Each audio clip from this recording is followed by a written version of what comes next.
Hey everybody, today I thought I'd talk all about holiday homeschool planning with high schoolers.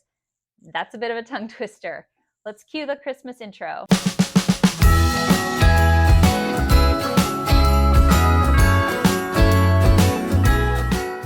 Hey guys, and welcome back to my Practically Imperfect Life. If it's your first time here, welcome to my channel. My name's Abby and I'm a homeschooling mom of 2 high schoolers. Today's video is part of a Homeschool Show and Tell series that is hosted by Abby from Rooted in Rest and Jessica from the Waldock Way. These open collaborations are just a chance for homeschooling moms to come together each month and share videos on a particular homeschooling topic, and this month's topic is planning. Now, I have already done a couple of different videos about how we plan our homeschool year overall and a deep dive into the planners that we use both for my students and for myself. And I will link both of those videos down below in the description box for you if you're interested in checking them out. So I thought since I had done regular planning videos, I would focus more on how we are going to approach planning for our homeschool during the holiday season, because we get super busy in November and December. Basketball has started up for both my kids, which means we have games and practices going on, which take up many of our nights of the week. We have out-of-town tournaments. We have holiday parties and special events for the scouting groups that both of my kids are in. I have obligations that I have to do for different organizations I'm involved in. And believe it or not, my baking business is super busy in November and December. So lots going on.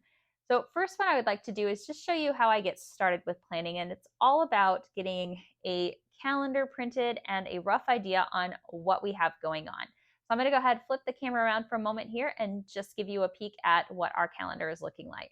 Okay, so when I start planning out for the holidays, I do like to take a minute and just kind of map things out on a calendar just to get a rough idea on what the 2 months look like, because they get a bit hectic. And this does look like a bit of a mess, and I'll kind of explain some of the things I have on here, but this is just a rough draft. And then once I have this all finalized, I will move it into my regular planner in a much neater format.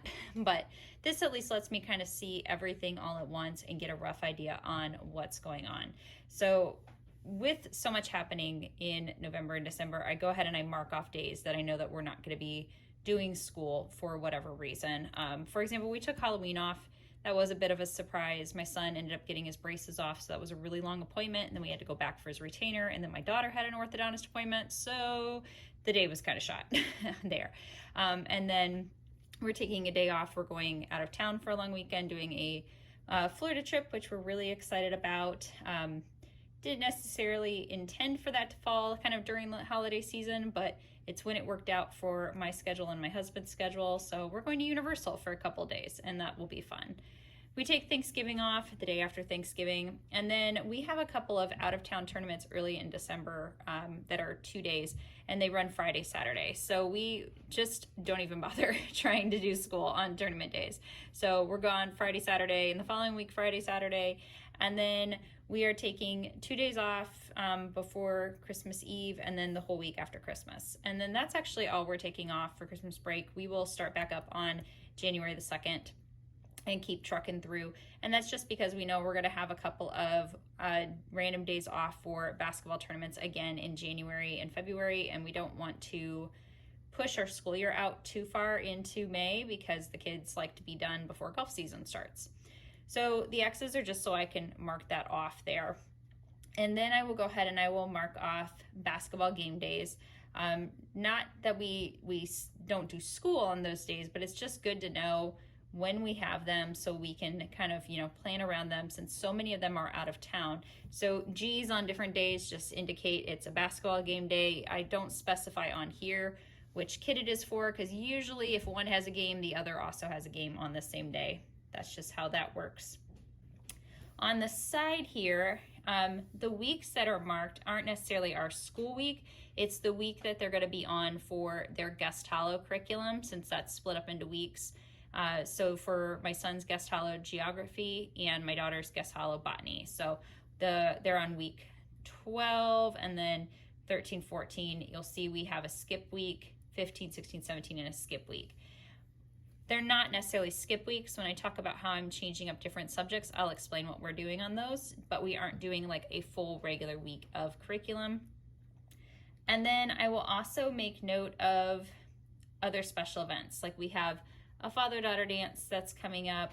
We have a gingerbread decorating night that we are going to. My daughter's troop is going shopping for their Salvation Army Christmas family, so that's a big night. And then the last thing I throw on here are when we're going to do our special studies or our unit studies. So if you watched previous videos, you know I purchased a Campfire Curriculum's Thanksgiving session or program. It's 12 lessons long, which isn't a whole lot, and it takes less than 15 minutes. But I didn't know quite how I wanted to fit that in, and so this was a bit of a test. So I just put in 1 for the first week, 2 for the following week, and then we'll do it daily up until Thanksgiving after that. So I thought that might kind of ease us into it a little bit and then kind of build the momentum after we get back from our Florida trip for us to wrap that up. But we do start our Advent study the last week of November. So we are using an Advent study from Daily Grace Co., and we have used their studies before and absolutely love them. This is the one thing that we will do every day, even if we aren't doing a school day. We will do family Bible devotion, no matter what. And so on the Sundays prior to Christmas, we will light our Advent wreath, and then we will do a study for the 6 days after that. So where I have like week 1, day 1, that is just indicating, you know, the days that we are on in our Advent study. And that will take us all the way up to Christmas Eve, when we'll do the last study and we will light the Christ candle on that day. So that's the first step, is getting that all figured out. And then, like I said, I will transfer that over into my regular planner, so that way everything is marked in there and I know when things are coming up. Okay, so once I have our rough calendar planned out, I can start to see how our weeks of school look. And you'll notice that there's quite a few weeks where we either have only 4 days of school or 3 days because of, you know, tournaments or holidays.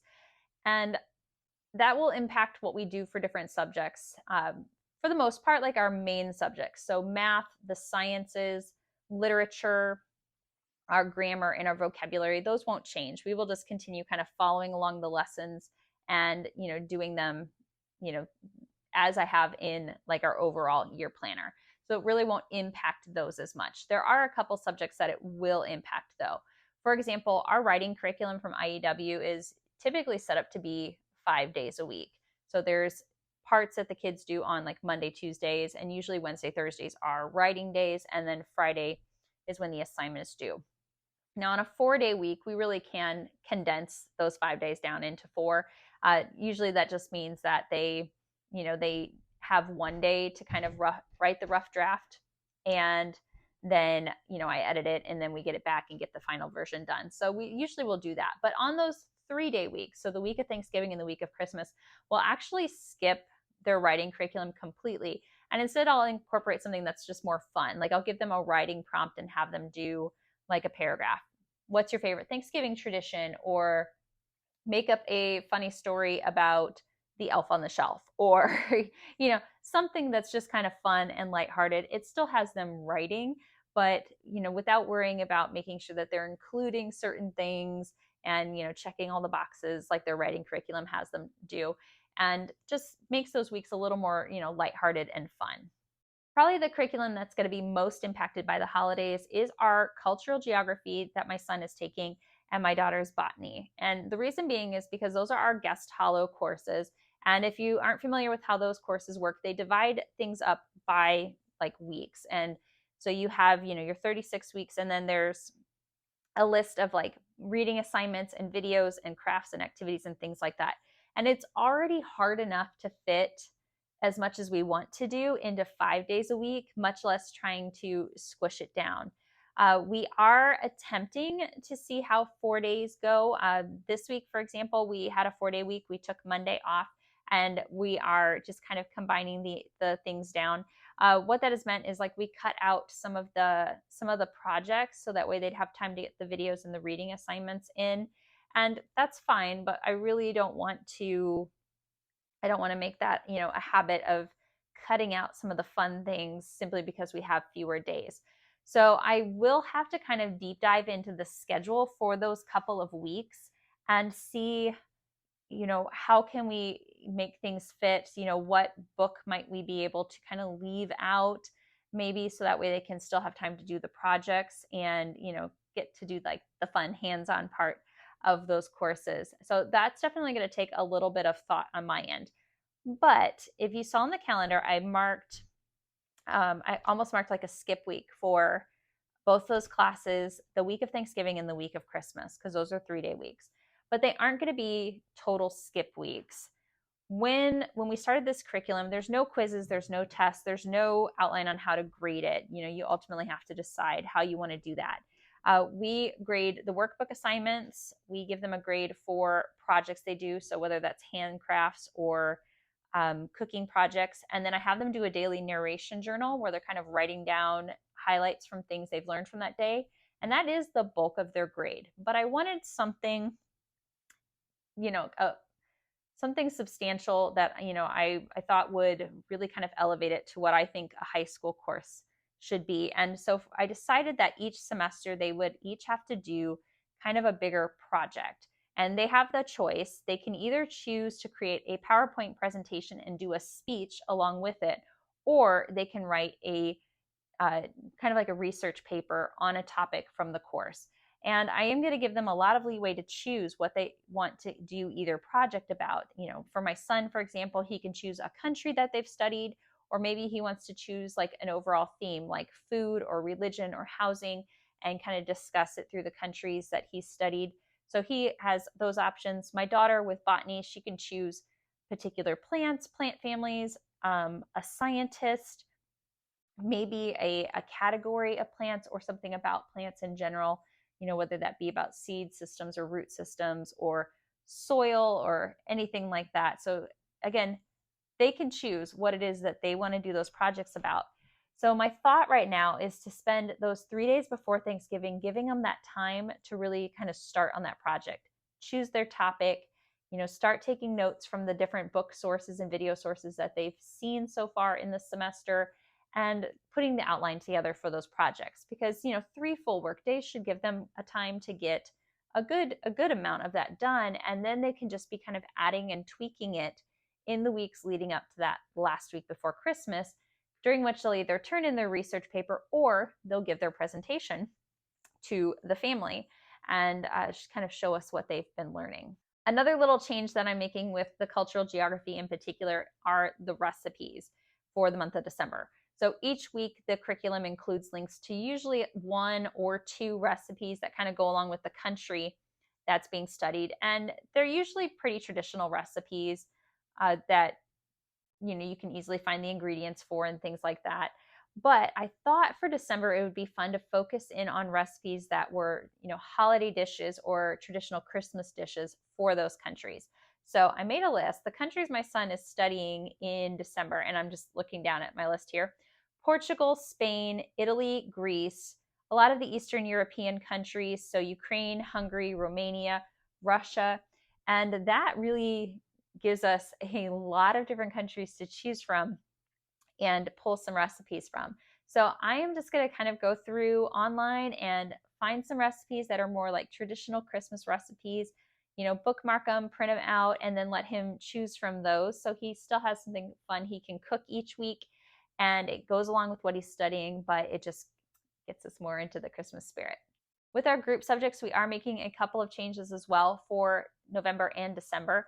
In November, we're doing a campfire curriculum program that's all about Thanksgiving traditions. And as I showed you on the calendar, it's only 12 lessons long. And so we've kind of split that up, kind of funny to see how we can get it to work into our schedule. We did the first session and it was pretty good. It took us about 10 minutes to read through it and talk through it. And it did ask the kids what traditions they would like to add for Thanksgiving, which I thought was kind of funny because I didn't know what they were going to say. And my daughter had a good one. She said every year we should try at least 1 new recipe, because we're pretty traditional. We make kind of the same favorite recipes every year. And she said, well, could we just each year just try 1 new recipe? So I'm going to let her pick the new recipe for Thanksgiving, and we'll see what we think, and maybe I'll make it into the rotation in future years. My son says we should all wear ugly Christmas sweaters to Thanksgiving dinner.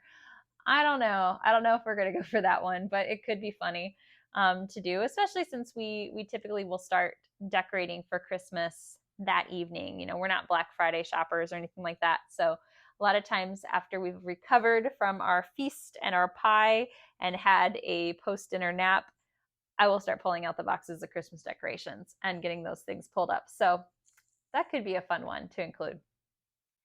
Then in December, we are, of course, doing our Advent study. And I've shown this a couple of times, but we are doing Hope Has Come. This is the Advent study this year from Daily Grace Co.